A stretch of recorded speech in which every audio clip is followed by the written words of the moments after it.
right, welcome back to Onebar and Lupagus Show. I am Lupagus. It is time for your weekly PFF scores. Vikings, Texans. The grades are in from Pro Football Focus. Before we get to that, be sure to subscribe to the channel, like, and comment. And hell, if you got a couple extra bucks laying around, become a YouTube member. You can go to onebarandlupagus.com, do yourself a little shopping. Fall season is coming. It's upon us. It's fall now, and temperatures will drop. Get yourself a nice Onebar and Lupagus hoodie. Keep you warm. All right, let's get into it. PFF again. Take it for what you will. Some people love PFF, some don't. Some believe it, some consider it gospel, some don't. But it's interesting to see. I like to see how they line up with our winners and losers video. That's kind of where I look at it and say, are we seeing things the right way here? Let's start on the negative notes. We end on the positive. We're going to start with the 5 bottom defensive scores, 5 lowest PFF grades. Let's start with number 5. Bo Richter came in at 57.1. He had 2 tackles on the day, but I don't know. I guess he didn't stick out as a negative to me, but he came in at 57.1 grade. This one, the next one, I don't get at all. Camus Grugier-Hill, 53.7. The dude was a fucking beast. He was a beast, making plays, had the interception, making tackles, creating pride. I don't know how he's a 53.7. That one blows my mind. Patrick Jones with a 50.9. I know he had a beautiful, I think it was a tackle for a loss. Didn't have any sacks. All right, whatever. Patrick Jones, I mean, he didn't stick out one way or the other to me. Brian Asamoah with a 49.6. That doesn't surprise me one bit. I'm not a fan of Brian Asamoah. Again, I think he's just too small. He's washed out. He's fast, though. He gets in the backfield, but he can't do much. Number 1 is Byron Murphy Jr., 32.6. He was one of our few losers of the game from Sunday when he dominated the Houston Texans, 34-7. Not a lot of losers, but Byron Murphy was. Just, passes caught in front of him, another interception he probably should have caught. Maybe it's being a little nitpicky. And 32.6 does seem a little low. Like, I would have maybe given him a 57.1, which I would have thought, when he dominated the team the way the Vikings defense did, I don't know, these scores were kind of low to me, and they are the lowest, but I didn't think they'd be that low. So Byron Murphy Jr., I do agree with their grade that he was the lowest. Not surprised there. Let's go to offense. Garrett Bradbury with a 61.7. Again, Garrett Bradbury usually going to be a guy who's on this list because he is what he is. He's not great, average at best when he's having a good day. Brian O'Neill with a 60.8. I don't know. Yeah, there was some pressure coming through, so I guess that. I can understand that one. Johnny Munt again. Johnny Munt just been. PFF hates Johnny Munt this year. Give him a 54.9. He did at the touchdown. I think it's his blocking that's really lowering his grade a lot. I'm assuming. I don't know. Ty Chandler, 52.8. He wasn't great. He only averaged like 1.7 or 9 yards a carry yesterday. Exploded week 2. Didn't explode last week, and that's fine. That's fine. He doesn't have to do it every week, but 52.8. Yeah, whatever. Josh Oliver, 42.7 was your lowest graded overall Minnesota Viking from PFF for yesterday's performance. Again, a guy I don't really remember sticking out negatively. He had the one deep play, which was kind of weird when they took a deep shot. I think it was even into double coverage to Josh Oliver. Love the balls when Sam Darnold will throw the ball there.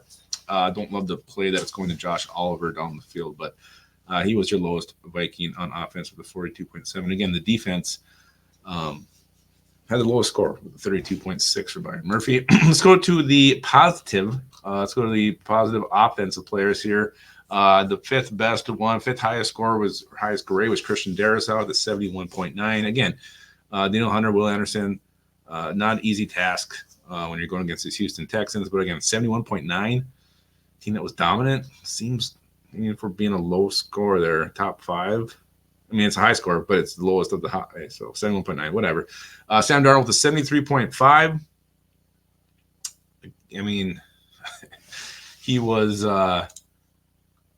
He was 17 for 28 for 181, 4 touchdowns. He only averaged 6.5 yards a pass. He was sacked 4 times for 25 yards, 119 ratings. So, I'm sure it was because of that, not pushing the ball down the field, but he had a couple short fields there, didn't really have to. So, I'm not going to get all worried about that one. David Questenberry with a 74.7. He didn't play a ton of snaps, but again, when he comes in, he does the job. He's not a liability, so that's a solid score for him. Aaron Jones to the 78.6. He ran it for over 100 yards. He caught, I think, 4 passes for 50 yards. 5 for 46. He had a touchdown. And they go ahead and give him a 78.6. Again, it seems a little bit low. You add about a 10 onto that. 88.6 sounds a lot better. And Justin Jefferson topped it off with a 78.9. Yeah, I mean, he was fantastic. He did have a couple, the one drop and then the one like on replay. I mean, he normally would have caught that ball, but it wasn't very easy. It was not the best ball by Sam Darnold. But those 2 drops were probably why he's a 78.9, but he's still your top graded offensive player. Let's go over to defense. These are the top 5 defenders overall. Again, overall, these scores for the top are lower than I would have expected to see, like much lower. Josh Metellus a 66. Like what that guy does, the havoc, the confusion he creates, whatever, 66. I guess, he's in the top 5, so that's something. Cam Vine with a 67.1. He had an interception. Again, a player who I thought played very well. Theo Jackson, 69.3. Like, was he out there enough to even register a grade? I don't know. These ones are kind of getting me frustrated, to be honest with you. Harrison Smith at the 73. And the old man's still doing it back there. Jonathan Grenard, 3-sack performance. I know he had like 2 other tackles. Let me just get his stats here. Jonathan Grenard has 4 total tackles.